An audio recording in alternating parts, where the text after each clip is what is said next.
what color's your Bugatti? It's hard to look anywhere these days without being confronted by a picture, video, or audio of Andrew Tate, and whether you like the guy or hate him, you can't deny the fact that he's rich and famous, and he won't even let anyone on the internet forget it. Just ask Greta Thunberg. But where does that money come from? And how did the son of an immigrant chess player become one of the richest people in the world, even if it's only by his own estimates? Well, with no sugarcoating and no image washing, here's the total truth of how he got to the point where he is today. I don't mean jail, but the financial success he had managed to amass throughout his life. Early life and image. Andrew Tate was born to a father who was an international chess master, while his mother was a catering assistant. His family relocated from Chicago, Illinois, in the United States, to Luton, England, when he was 10 years old, and that's where he spent his formative years. Tate claims that he was broke for a long time before making his first $1 million at the age of 27, before progressing to making $100 million by the age of 31. Of course, he's worth far more now, although there's some confusion about how his current net worth is. Andrew Tate's actual net worth, according to conservative estimates, is around $100 million, while more generous estimates have put his net worth to be about $250 to $710 million. According to Andrew himself, however, he thinks it's difficult to put a value to his net worth and how much his companies would be worth when liquidated, but he believes they could easily be worth $300 to $350 million. But that's just his company. With other assets, such as his houses, cars, and other luxury items, his actual net worth could certainly be well over that. Early career as a kickboxer. Tate wasn't born with all that cheddar in his pockets though, and he literally fought his way into wealth. He was a professional kickboxer for years, and he even allegedly won 4 world championships and attained the top spot in the cruiserweight rankings in Europe. Despite his acclaimed victories in kickboxing, he said he rarely made any serious money from it, and has claimed that he was actually broke during that time. On one of the several podcasts he's been on, he mentioned that kickboxing did not make him rich. Despite becoming a 4-time world champion, according to him, the most money he ever received for a bout was about $100,000. The one thing that he was able to get out of his kickboxing career was fame, or at least the beginning of it, and he was able to use some of his notoriety at the time to enter the Big Brother competition. However, he was eliminated a few weeks into the final round after a video of him assaulting a woman with a belt was made public. Now in a quest for fresh chances, he and his younger brother Tristan founded the webcam business My Free Cams, which was largely successful and which Andrew claims earned him his first significant financial windfall. Webcam business. Tate says this idea came to him after he saw an ad for a similar webcam service on a site he visited and got the idea to start up his own webcam because he knew a bunch of girls who needed money. In Tate's webcam scheme, the majority of the male viewers paid an hourly subscription to utilize the site and speak to the models on the webcams, who were in fact Andrew's girlfriends as well as other models. The majority of the website's income, however, came from the tipping feature, which let customers lavishly compensate models who frequently claimed to be in financial need. To convince naive, desperate men to part with their money, the models were set up to give them fabricated sob stories. This was despite the Tate brothers knowing that the majority of the claims ultimately were entirely or partially made up to entice the customers to be loose with their money. According to Andrew Tate, My Free Cams generated almost $600,000 in revenue for the Tate brothers at their peak, when 75 active models were working for the website. This has never been proven or fact-checked, but it is the story that he sticks to.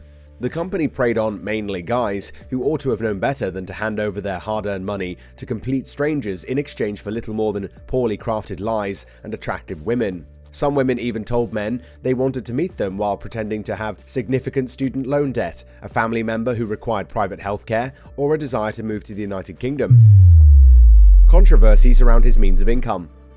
Many people have publicly accused both Andrew and Tristan Tate of running a website that purposefully spread false information to prey on the trust of its users, but they repeatedly denied any wrongdoing. In an interview with the Daily Mirror, Tristan Tate said that it was not necessary for a model's statements about having a sick grandmother or pet to be real, although it was all a scam to collect their money, and some of their customers genuinely thought they might be in a real relationship with the women they saw on their computer screens. The brothers claim that all they did was build the website following industry standards, and that users who became dependent on it and mistreated it should take responsibility for their own actions that cost them money, since it was users who requested private shows and sent tips voluntarily while being fully aware of the risks. They claim that clauses in the terms and conditions of MyFreeCams and similar websites shield them from any liability and keep them out of the reach of law enforcement. The most pertinent detail in the website's terms was that the webcam broadcasting is exclusively for amusement purposes, which means that anything spoken during the virtual calls could be as far from the truth as possible and would still be regarded as entertainment. Any payment made to models, according to another clause, is a voluntary expression of thanks for the time spent broadcasting. This means that all tips and presents, big or small, are considered to be earnings from the broadcast, rather than the direct outcome of any information presented to the customers to get money.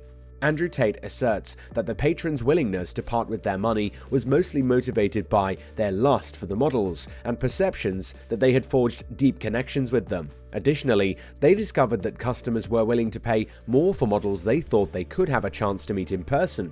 The Tate brothers argued that because the men were instructed to tip at their own risk and were aware of the risks, they could not be charged with any crimes, and that the program was solely intended for entertainment. Besides the webcam business, Andrew and his brother also opened up a casino in Romania when he was in his early 30s, and it turned out to be a huge hit. According to credible sources, he's got more than a dozen casinos that bring in over $500,000 in profit each month. In his words, his casino biz is one of his most money-making businesses. However, the webcam business history's dark past continued to haunt the brothers, and the fruits of their misgivings seem to have caught up with them because they were recently arrested in their home country Romania last December. The police accused the brothers of human trafficking and other charges, but are yet to bring evidence of all this to light. Thus, according to Andrew Tate's supporters, his arrest may have been prearranged by the Matrix. They believe that this group is a worldwide coalition of mainstream media and politicians who aim to silence and manipulate Tate, thereby exercising control over him. During the investigation, the police also took away Andrew's collection of cars, which sources report to be worth around $6.6 million, including a blue Rolls-Royce worth an estimated £310,000, a McLaren 765 LT valued up to £410,000, and the Bugatti Chiron worth $2.9 million that Tate used to taunt Greta Thunberg. Although other sources claim the Bugatti's value to be up to $5.8 million, its real value is around $3 million, and the extra cost Andrew incurred was due to insurance, transportation to fly the car to Dubai and Europe, registration fees, and taxes. Other endeavors.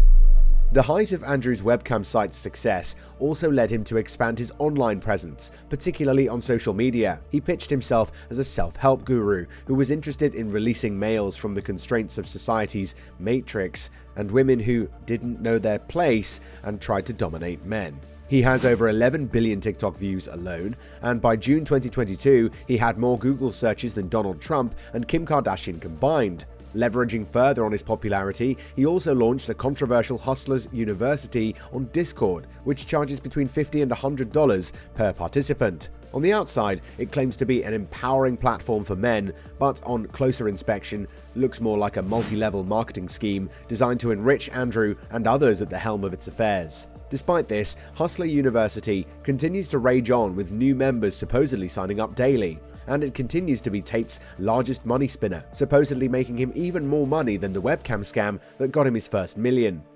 So what do you think about Andrew Tate's first million? Was MyFreeCams really morally bankrupt, or was Tate just doing the best he could with the hand he was dealt? Let us know your thoughts in the comments.